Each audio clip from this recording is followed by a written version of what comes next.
Broke Lesnar is back.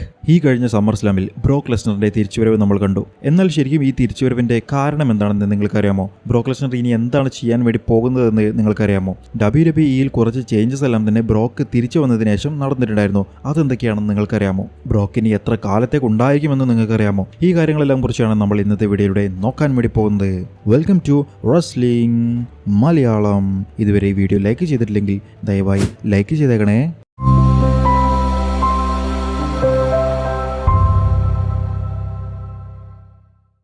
ബ്രോക്ക് തിരിച്ചു വന്ന കാര്യം പറയുന്നതിന് മുമ്പേ ബ്രോക്ക് വന്നിട്ടുണ്ടായിരുന്ന ആ മാച്ചിനെ കുറിച്ച് പറയേണ്ടതായിട്ടുണ്ട്. Cody Rhodes versus John Cena തമ്മിലുള്ള സമ്മർ സ്ലാമിലെ സ്ട്രീറ്റ് ഫൈറ്റ് മാച്ചിനെ കുറിച്ച്. ജോൺ സീനയുടെ കരിയറിലെ ഏറ്റവും അവസാനത്തെ സമ്മർ സ്ലാം മത്സരിക്കാൻ വേണ്ടിയിട്ടാണ് സീന വന്നിട്ടുണ്ടായിരുന്നത്. ഇവർ രണ്ടുപേരും സ്റ്റീൽ സ്റ്റെപ്പിന്റെ മുകളിലേക്കും പിന്നീട് സ്റ്റെപ്പ് റിങ്ങിലേക്ക് കൊണ്ടുവന്ന് അവിടെ നിന്നും ഫൈറ്റ് ചെയ്യുന്നത് നമ്മൾ കണ്ടു. WWEയിൽ ബാൻ ചെയ്തിട്ടുള്ള പൈൽ ഡ്രൈവർ മൂവ് ജോൺ സീനയുടെ മേൽ കോഡ് ചെയ്യുകയുണ്ടായി. അങ്ങോട്ടും ഇങ്ങോട്ടും ഫിനിഷേഴ്സ് ചെയ്യുക, അത് രണ്ടുപേരും കിക്ക് ഔട്ട് ചെയ്യുക, ഈ പരിപാടികളായിരുന്നു രണ്ടുപേരും പ്രധാനമായിട്ടും എടുത്തിട്ടുണ്ടായിരുന്നത്. പിന്നീട് ക്രൗഡിന്റെ അടുത്തേക്ക് പോയി അവിടെയുള്ള ബാരിക്കേഡുകൾ വെപ്പണായി ഉപയോഗിച്ചു. ബാരിക്കേഡിന്റെ മുകളിലേക്ക് ജോൺ സീനയെ ഒരു സൂപ്ലക്സ് ചെയ്തു. രണ്ടുപേരും കൂടി എൻട്രൻസ് ഏരിയയുടെ താഴേക്ക് പോവുകയുണ്ടായി. പിന്നീട് കോഡിയുടെ പ്ലാറ്റ്ഫോമിലൂടെ ജോൺ സീന ആറ്റിറ്റ്യൂഡ് അഡ്ജസ്റ്റ്മെന്റ് ചെയ്യാൻ വേണ്ടിയിട്ട് കോഡിയെയും ഉയർത്തിക്കൊണ്ടുവരുന്ന ഒരു സീൻ കൂടി നമ്മൾ കണ്ടു. എന്നിട്ട് അവിടെ നിന്നും AA ചെയ്യുകയുണ്ടായി. കോഡി ഇല്ലീഗലായിട്ട് ഉപയോഗിക്കാൻ പാടില്ല എന്ന് പറഞ്ഞിട്ടുണ്ടായിരുന്ന വെപ്പൺസ് എല്ലാം തന്നെ ഈ ഒരു മാച്ചിൽ ഉപയോഗിച്ചിട്ടുണ്ടായിരുന്നു. അതായത് ടേൺ ബക്കിൾ അഴിച്ചെടുത്ത് അതിൻ്റെ അകത്തുള്ള ആ ഒരു മെറ്റൽ അതുപയോഗിച്ച് ജോൺ സീനയെ അറ്റാക്ക് ചെയ്തിട്ടുണ്ടായിരുന്നു കോഡി. പക്ഷെ സീന പണ്ട് ഉമാഗയെ എന്താണോ ചെയ്തിട്ടുണ്ടായിരുന്നത് അതുപോലെ തന്നെ ആ ഒരു റോപ്പ് എടുത്തുകൊണ്ട് കോഡിയുടെ കഴുത്തിന് ചുറ്റും ചുറ്റിക്കൊണ്ട് STF മൂവ് ചെയ്തു. 3 തവണ ക്രോസ് റോഡ്സ് ചെയ്തെങ്കിലും ജോൺ സീനയെ തോൽപ്പിക്കാനായില്ല. അതുപോലെ സീന ഒരുപാട് തവണ AA ചെയ്തെങ്കിലും കോഡിയെ തോൽപ്പിക്കാനായില്ല. സീനയെ എടുത്തുകൊണ്ട് ഒരു ടോപ്പ് റോപ്പ് കോഡി കട്ടർ ചെയ്യുകയുണ്ടായി. കോഡി ആൻഡ് ഏറ്റവും അവസാനം ഒരു ഫൈനൽ ക്രോസ് റോഡ്സിലൂടെ Cody Rhodes is the winner. ഈ ഒരു മാച്ചിലേക്ക് വരുന്നതിന് മുമ്പേ സീന ഫേസ് ക്യാരക്ടർ ആയിട്ടുണ്ടായിരുന്നു. സീന കഴിഞ്ഞ സ്മാക്ക് ഡൗണിൽ വന്നപ്പോൾ അദ്ദേഹത്തിന്റെ ക്യാരക്ടറൈസേഷൻ തന്നെ നമുക്ക് മനസ്സിലായതാണ് അദ്ദേഹം നല്ലൊരു ഫേസ് ക്യാരക്ടർ ആയിട്ടുണ്ട് എന്നുള്ളത്. ഈ സമ്മർ സ്ലാമിലും അദ്ദേഹത്തിന്റെ എൻട്രൻസിൽ അത് നമുക്ക് വ്യക്തമായിട്ട് കാണാമായിരുന്നു. കാരണം സീന പഴയ ബ്ലാക്ക് ആൻഡ് വൈറ്റിലുള്ള അദ്ദേഹത്തിന്റെ പേര് മാത്രം എഴുതിയിട്ടുള്ള എൻട്രൻസ് ആയിരുന്നില്ല. അദ്ദേഹത്തിന്റെ പഴയ എൻട്രൻസ്, അദ്ദേഹം ഓടി വരുന്ന ആ ഒരു എൻട്രൻസ് അതായിരുന്നു ഉണ്ടായിരുന്നത്. ജോൺ സീന ചാമ്പ്യൻഷിപ്പുമായിട്ട് ആകെ ഒരൊറ്റ തവണ മാത്രമേ അങ്ങനെ വരാൻ കഴിഞ്ഞുള്ളൂ എന്നുള്ളത് മാത്രമേ സങ്കടമുണ്ടായിരുന്നുള്ളൂ. അങ്ങനെ ജോൺ സീനയുടെ 17ാമത്തെ തവണയുള്ള വേൾഡ് ചാമ്പ്യൻഷിപ്പ് റെയിൻ അവിടെ അവസാനിക്കുകയുണ്ടായി. ജോൺ സീന തന്നെ ആ ടൈറ്റിൽ എടുത്തുകൊണ്ട് കോഡിക്ക് കൊടുത്തു. കോഡിയുടെ കൈ ഉയർത്തി നിൽക്കുകയുണ്ടായി. എന്നിട്ട് കോഡി റിങ്ങിൽ നിന്നും പോയി. സീന ആ ഒരു മാറ്റിൽ ചുംബിച്ചു. എന്നിട്ട് എല്ലാവരോടും ബൈ ബൈ പറഞ്ഞു. തൻ്റെ ടൈം ഈസ് ഓവർ എന്നുള്ളത് സീന പറയുകയുണ്ടായി. അപ്പോഴേക്കും ക്രൗഡ് താങ്ക് യു സീന എന്നുള്ള ചാൻറ്റുകളുമായിട്ട് അവിടേക്ക് എത്തിയിട്ടുണ്ടായിരുന്നു. സീന റിങ്ങിൽ നിന്നും ഇറങ്ങി പോകാൻ വേണ്ടി നിൽക്കുന്നു. അതായിരുന്നു ബ്രോക്ക് ലെസ്നർ.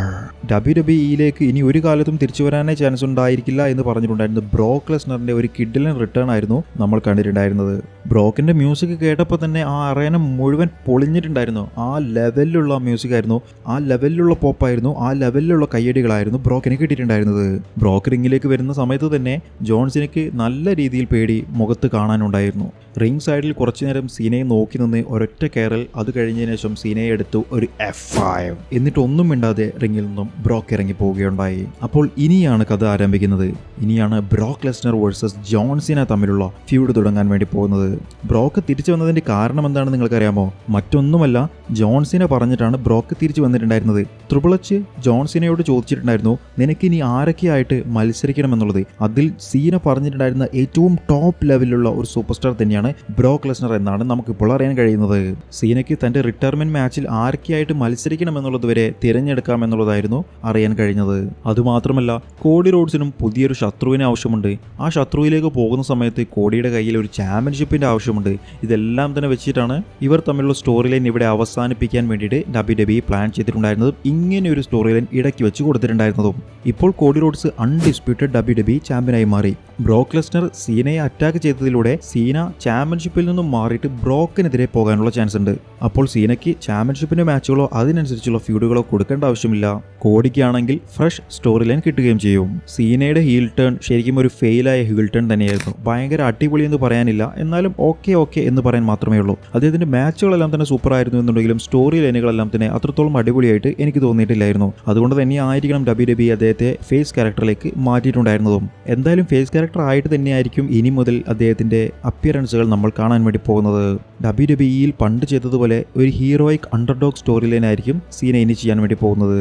കഴിഞ്ഞ 6 മാസക്കാലമായി ജോൺസിനക്ക് കൊടുത്തിട്ടുണ്ടായിരുന്ന എതിരാളികളിൽ ആകെ കുറച്ച് പേർ മാത്രമേ അടിപൊളിയായിട്ട് തോന്നിയിട്ടുണ്ടായിരുന്നുള്ളൂ. ബാക്കിയുള്ളതെല്ലാം തന്നെ വെറുതെ എന്തിനോ കൊടുത്തിട്ടുണ്ടായിരുന്ന മാച്ച് എന്ന് മാത്രമേ എനിക്ക് ഫീൽ ചെയ്തിട്ടുണ്ടായിരുന്നുള്ളൂ. പക്ഷേ ഇപ്പോൾ സീനക്ക് പറ്റിയ ഒത്ത എതിരാളിയാണ് കിട്ടിയിട്ടുള്ളത്. ഈ ഒരു സ്റ്റോറി ലൈൻ കിഡിലൻ ആക്കി കഴിഞ്ഞാൽ WWE വേറെ ലെവലായി മാറും. പിന്നെ ഇതിൽ ഏറ്റവും പ്രധാനമായിട്ടുള്ള കാര്യം എന്താണെന്ന് വെച്ചാൽ ആരും തന്നെ ബ്രോക്ക് ലെസ്നർ തിരിച്ചു വരുമെന്നുള്ളത് വിചാരിച്ചിട്ട് കൂടിയില്ല. ഞാൻ വരെ വിചാരിച്ചിട്ടില്ല. റൂമറുകൾ കേൾക്കുന്നുണ്ട് എന്നുണ്ടെങ്കിലും നമ്മൾ ഒരിക്കലും അത് വിശ്വസിക്കില്ല. കാരണം ബ്രോക്ക് ലെസ്നറിനെതിരെ ഒരു കേസ് ഉണ്ടായിരുന്നു. ഈ കേസിനെ കുറിച്ചിട്ടുള്ള കൂടുതൽ ഡീറ്റെയിൽസ് ഞാൻ തന്നെ ഒരു വീഡിയോ ചെയ്തിട്ടുണ്ട്. താല്പര്യമുള്ളവർക്ക് ഡിസ്ക്രിപ്ഷനിൽ പോയി നോക്കിയാൽ മതി. അപ്പോൾ ആ ഒരു കേസ് ഉള്ളതുകൊണ്ട് ലെസ്നറിന് WWE വരാൻ കഴിയില്ല, ഒരു ബാനിലാണ് എന്നുള്ളത് അറിയാൻ കഴിഞ്ഞിരുന്നു. പക്ഷേ ഇപ്പോൾ ബ്രോക്ക് തിരിച്ചു വന്നതിന് ശേഷം ഡേവ് മെൽസർ തന്നെ പറയുകയുണ്ടായി, 4 ആഴ്ചകൾക്ക് മുമ്പ് ബ്രോക്ക് ലെസ്നർ ആ കേസുമായിട്ടുള്ള പ്രശ്നങ്ങളെല്ലാം തന്നെ ഒതുക്കി തീർത്തിട്ടുണ്ട്. ജാനൽ ഗ്രാൻഡ് എന്ന് പറഞ്ഞിട്ടുള്ള ആ കേസ് കൊടുത്തിട്ടുണ്ടായിരുന്ന സ്ത്രീക്ക് നഷ്ടപരിഹാരം കൊടുക്കാമെന്നുള്ളത് പറഞ്ഞിട്ടുമുണ്ട് എന്നുള്ളതും ആ കേസ് അവിടെ ഒതുക്കി തീർക്കാൻ വേണ്ടി പോവുകയാണ് എന്നുള്ളതും. അതുകൊണ്ട് തന്നെ ബ്രോക്ക് ലെസ്നറിനെതിരെയുള്ള കേസ് ഇപ്പോൾ നിലനിൽക്കുന്നില്ല എന്നുള്ളതായിരുന്നു ഡേവ് മെൽസർ അവിടെ പറഞ്ഞിട്ടുണ്ടായിരുന്നത്. പക്ഷേ ഈ ഒരു കാര്യം വളരെ സർപ്രൈസ് ആയിട്ട് വെച്ചതാണ് WWE ചെയ്ത ഏറ്റവും ബെസ്റ്റ് കാര്യം. ആരും അറിഞ്ഞിട്ടില്ല, ഒരു റൂമറുകളും ഈ കാര്യത്തിനെ കുറിച്ച് വന്നിട്ടില്ല. അതുകൊണ്ട് തന്നെ ബ്രോക്കിന്റെ റിട്ടേൺ വളരെ സ്പെഷ്യലായിട്ട് എല്ലാവർക്കും തോന്നിയിട്ടുണ്ടായിരുന്നു. എനിക്കും തോന്നിയിട്ടുണ്ടായിരുന്നു. 2025 WWE വ്യൂവർഷിപ്പ് കുത്തനെ ഇടിഞ്ഞിട്ടുണ്ടായിരുന്നു. അതിന്റെ പ്രധാന കാരണം നല്ല സ്റ്റോറി ലൈൻ ഇല്ലാത്തതും നല്ല മാച്ചുകൾ ഇല്ലാത്തതും നല്ല സ്റ്റോറി ലൈനുകൾ ഇല്ലാത്തതും തന്നെയാണ്. ബ്രോക്ക് ലെസ്നറിനെ കൊണ്ടുവരുന്നതിലൂടെ ഫാൻസ് WWE വിട്ടുപോകുന്നത് നിൽക്കും. പഴയ കാഷ്വൽ ഫാൻസിനെ WWE തിരിച്ചു കൊണ്ടുവരാൻ കഴിയും. ഫ്യൂച്ചറിലുള്ള എപ്പിസോഡുകളെല്ലാം തന്നെ കാണാൻ വേണ്ടി കാണികൾ കാത്തിരിക്കും, അക്ഷമരായിരിക്കും. പിന്നെ ഇത് മാത്രമല്ല, ബ്രോക്ക് ലെസ്നറിന്റെ കോൺട്രാക്ട് ഇതുവരെ WWE ഒഴിവാക്കിയിട്ടില്ല എന്നാണ് അറിയുന്നത്. അതായത് പണ്ട് ബ്രോക്ക് ലെസ്നറുമായിട്ട് WWE ചെയ്തിട്ടുണ്ടായിരുന്ന കോൺട്രാക്ട് ഇപ്പോഴും നിലനിൽക്കുന്നുണ്ട്. അദ്ദേഹത്തിന് കോൺട്രാക്ട് വെക്കുന്ന സമയത്ത് ഇത്ര മാച്ചുകളിൽ പങ്കെടുക്കണം അല്ലെങ്കിൽ ഇത്ര അപ്പിയറൻസുകൾ വേണം എന്നുള്ളതാണ് പറയാറുണ്ടായിരുന്നത്, നമ്മുടെ ജോൺ സീനയോട് പറയുന്നത് പോലെ. അപ്പോൾ ഇനി അത്ര അപ്പിയറൻസുകൾ ബ്രോക്ക് ലെസ്നറിന് ബാക്കിയുണ്ട്. അപ്പോൾ ജോൺ സീനയുമായിട്ടുള്ള ഈ ഒരു ഫ്യൂഡ് കഴിഞ്ഞാൽ ബ്രോക്ക് ലെസ്നർ എന്തായാലും ഗുന്തറുമായിട്ടൊരു ഫ്യൂഡ് വെക്കാനുള്ള ചാൻസ് നമ്മൾ കാണുന്നുണ്ട്. ഒരുപാട് നാളുകളായിട്ട് കേൾക്കുന്ന ഒരു ഫ്യൂഡ് തന്നെയാണ് ബ്രോക്ക് ലെസ്നർ വേഴ്സസ് ഗുന്തർ തമ്മിലുള്ളത്. മിക്കവാറും WWE റെസ്ൽമേനിയ 42 അവർ തമ്മിലുള്ള ഒരു മാച്ച് വെക്കുമെന്ന് ഞാൻ പ്രതീക്ഷിക്കുന്നുണ്ട്.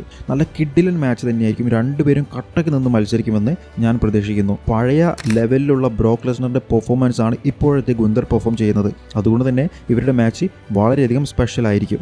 WWE ഏതെങ്കിലും ഒരു റെസ്ലറിന് ഇഞ്ചുറി പറ്റിയിട്ട് ഒരു മെയിൻ റെസ്ലർ WWE നിന്ന് പോവുകയാണെങ്കിൽ ആ സ്ഥലത്തേക്ക് ഇട്ടുകൊടുക്കാൻ വേണ്ടി പറ്റിയിട്ടുള്ള ഒരു വ്യക്തി തന്നെയാണ് ബ്രോക്ക് ലെസ്നർ. ബ്രോക്കിന് പഴയ ലെജൻസുമായിട്ട് മത്സരിക്കാം, പുതിയ താരങ്ങളുമായിട്ട് മത്സരിക്കാം, ഏത് ലെവലിലുള്ള മാച്ചിൽ വേണമെങ്കിലും ബ്രോക്ക് ലെസ്നറിന് മത്സരിക്കാൻ കഴിയും. എന്ത് കിഡിലൻ സ്റ്റോറി ലൈൻ വേണമെങ്കിലും ബ്രോക്ക് ചെയ്തോളും. അതുകൊണ്ട് തന്നെ ഏറ്റവും ബെസ്റ്റ് സമയത്താണ് ബ്രോക്ക് WWE വന്നിട്ടുള്ളത്.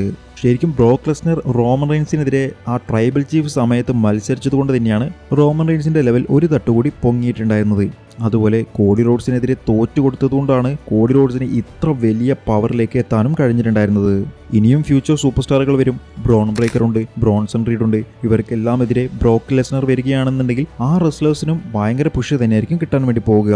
ഇനി അടുത്തതായിട്ട് 2026 റോയൽ റംബിൾ നടക്കാൻ വേണ്ടി പോകുന്നത് സൗദി അറേബ്യയിൽ വെച്ചിട്ടാണ്. സൗദി അറേബ്യയിലെ എല്ലാ ഷോകളിലും ബ്രോക്ക് ലെസ്നർ വന്ന് പങ്കെടുത്തിട്ടുണ്ടായിരുന്നു. പക്ഷേ ഏറ്റവും അവസാനം നടന്നിട്ടുണ്ടായിരുന്ന ഷോകളിലൊന്നും ബ്രോക്കിനെ കണ്ടില്ല. കാരണം ബ്രോക്ക് ആ സമയത്ത് തന്റെ കേസിലായിരുന്നു ഉണ്ടായിരുന്നത്. അതുകൊണ്ട് 2026 റോയൽ റംബിളിൽ എന്തായാലും ബ്രോക്ക് ലെസ്നർ ഉണ്ടാകുമെന്നുള്ള കാര്യം കൺഫേം തന്നെയാണ്.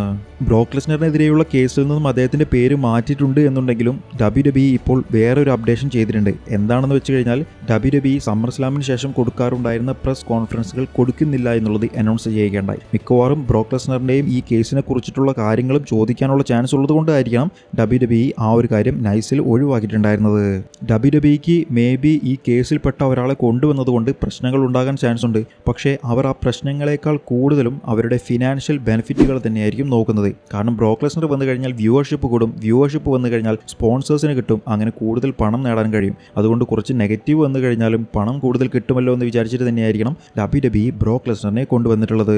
എന്തായാലും ബ്രോക്കിനെ നമ്മൾ ഇഷ്ടപ്പെട്ടാലും ഇല്ലെങ്കിലും ബ്രോക്കിന്റെ റിട്ടേൺ ഒരു കിഡിലൻ റിട്ടേൺ തന്നെയായിരുന്നു. 2026 പോകാൻ വേണ്ടി പോകുമ്പോൾ ഇനി മെയിൻ ഇവന്റുകളിലെല്ലാം തന്നെ ബ്രോക്ക് ലെസ്നറിന്റെ സാന്നിധ്യം നമുക്ക് കാണാൻ കഴിയുന്നതാണ്. ഇനി ബ്രോക്കിന്റെ റിട്ടയർമെന്റ് എപ്പോഴാണെന്നുള്ളത് അറിയില്ല. എന്തായാലും ബ്രോക്കിന്റെ ഹോൾ ഓഫ് ഫെയിമും ഉണ്ടായിരിക്കും. അടുത്ത വർഷത്തേക്ക് ഇത് നീട്ടിക്കൊണ്ടുപോകണേ എന്നാണ് എൻ്റെ ആഗ്രഹം. ബ്രോക്ക് കുറച്ചു കാലം കൂടി WWEയിൽ വർക്ക് ചെയ്യണമെന്നാണ് എൻ്റെ ആഗ്രഹം.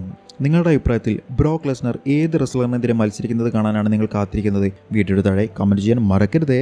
അപ്പോൾ അടുത്തത് മറ്റൊരു വീഡിയോയുമായിട്ട് നമ്മൾ വരാം. അതുവരേക്കും ബൈ ഗായ്സ്.